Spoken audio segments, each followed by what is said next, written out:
É muito importante, como o doutor Arthur falou, a avaliação da empresa, ela é algo complexo, né? Ela depende de um bom conhecimento dos documentos da empresa para ser completa. Nem sempre se tem acesso a tudo isso. Às vezes o valor da empresa até é maior do que se consegue alcançar, né? Isso judicialmente acaba às vezes sendo apurado, mas essa valuation que a gente chama, que é uma avaliação que se faz por uma auditoria, né? Uma empresa especialista, é muito importante para se ter uma ideia do quanto vai ser partilhado. Porque, como eu falei, importa a participação do capital social, mas não importa o valor que aquele sócio integralizou. A ideia equivocada das pessoas é entender, não, mas eu entrei com 500 mil, então é 500 mil que eu vou partilhar. Não é assim que funciona. Ele entrou com 500 mil, que à época correspondia a 20%. Esses 20% vão ser partilhados. Então, a gente precisa entender o que são os 20%, quanto valem os 20%. E aí entra a avaliação. Nós temos no Código Civil a previsão da avaliação pelo valor patrimonial da empresa. Tá?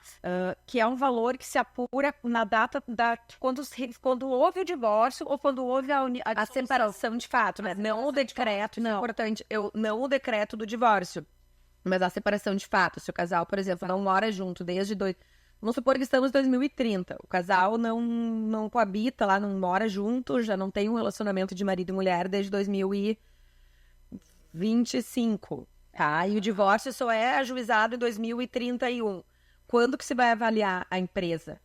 Na data da separação de fato, lá em 2025. Se a empresa cresceu ou decresceu o valor, isso pouco importa para aquela partida. Exatamente. É naquele momento que o casal deixa de coabitar, né, ou resolve que vai se separar efetivamente, que se apura esse valor patrimonial. Claro que a empresa pode dispor no contrato social uma outra forma de avaliação. Por isso que a gente traz sempre a importância da confecção do contrato social da empresa, né, que é o que vai regrar essas situações. E às vezes a partilha aí de cotas, dependendo da participação do sócio, pode ter um impacto muito grande na empresa. Porque a empresa vai ter que retirar valores, às vezes, do seu caixa para pagar quem tem direito à partilha, né? Pagar os haveres. Então, o contrato social pode dispor uma outra forma, por exemplo, o fluxo de caixa descontado, mas a gente tem como mais comum e corriqueiro, que é inclusive o que a lei prevê na omissão do contrato social, o balanço patrimonial, o valor patrimonial naquele ano em que houve a dissolução da união estável ou que as partes não coabitam mais, resolveram se separar.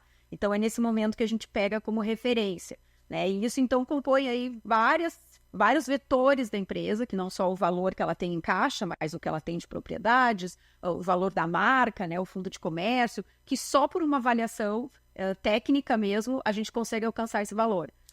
Por isso também, né, já falei do contrato social, da importância de uma confecção de um contrato que proteja a empresa. Eu, como advogado empresarial, eu sempre tenho na mente proteger a empresa, né, proteger os sócios, na verdade, proteger a empresa, mais que os sócios, a empresa como ente, né, único. Também é importante a gente considerar o que vem acontecendo muito quando a gente tem casos aí, né, nessa interdisciplinariedade de divórcio ou inventário envolvendo empresas, a confecção de acordos, né, entre as partes, né, questões amigáveis, porque a gente evita custos enormes com perícias judiciais, incomodações que as ações judiciais causam, né, questões ansiogênicas que acabam se colocando dentro do processo. Então, esses acordos entre as partes envolvidas vêm sendo cada vez mais estimulados. Nós sempre estimulamos muito que haja esse ajuste, né, de vontades no momento da partilha. Até porque, do contrário, né, não se chegando a um acordo, é uma ação judicial que tende a tramitar por 5, 6, 7 anos. Exato. Porque depois da sentença, né, primeiro o juiz vai reconhecer, realmente o valor, o capital social, o percentual de participação do cônjuge, do companheiro é X, deve ser partilhado, então, a proporção de 50% para cada um, a avaliação da empresa deve ser apurada, e, afinal, como vai ser feito isso na prática? A avaliação vai demorar, vai haver impugnação, depois, né, haverá ali a liquidação. Sim. E a gente sabe como é o judiciário, tem recesso forense, tem feriados, e 1000 recursos que podem ser ajuizados na constância disso tudo, audiências. Então, as pessoas vão perdendo muito tempo de vida em que já poderiam estar usufruindo do seu patrimônio e sem aquele relacionamento, sem aquela amarra, né? Então, nós aqui do escritório, né, Helena, nós e juntamente as nossas equipes, nós estimulamos muito o acordo. E não, claro, qualquer acordo, né? Um acordo muito bem feito, em que haja concessões recíprocas, mas num limite do razoável, né? Não vamos fazer um acordo também por preço vil, né? Que o nosso cliente vai sair totalmente lesado do valor que lhe cabia. Mas isso é uma tendência, né? Porque a gente sabe que cada vez mais o judiciário está também estimulando com audiências de conciliação, sessões de mediação e advogados. Isso é muito comum, né? Isso é muito conveniente também para as partes que acabam não se envolvendo, que os advogados, então, cheguem num diálogo, façam reuniões, que os nossos clientes não participem disso tudo. Exatamente. Porque é muito traumático para eles, né? Essa discussão, encontrar o ex-marido ou ex-mulher, discutir essa questão da empresa, geralmente tem filhos envolvidos. Então, a importância da solução amigável é muito, muito, muito... é uma realidade muito atual aí na nossa mesa também.